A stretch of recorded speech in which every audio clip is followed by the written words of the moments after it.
Good morning and welcome to project number 2 of the 3 restorations we have in the 1977 Westphalia. Here's what we've been up to.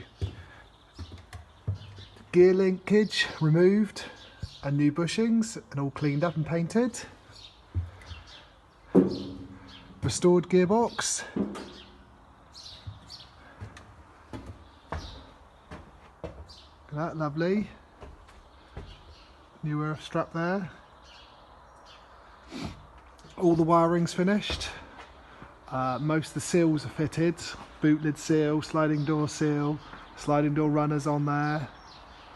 All the wiring's finished. Headlights are back in. Indicators are all in working. Pretty much getting there now. Just the engine is in my brother's side. That's having all the tinware powder coated and any oil leaks done on the push rod tubes, etc.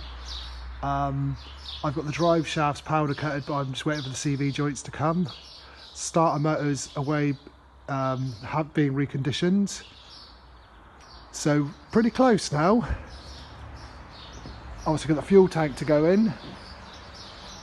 That's being powder coated with a new fuel sender. I've restored the insulation, stripped it, cleaned it and re-shrink wrapped it and tidied up the boards and re-riveted them back on. I've also powder coated the hatch, but I've not got that back on yet.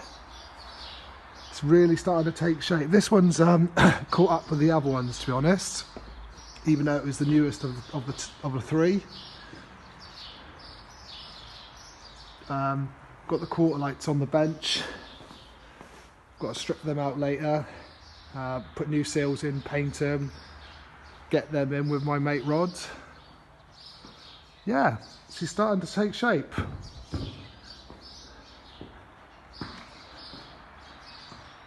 There we go. Thank you for watching.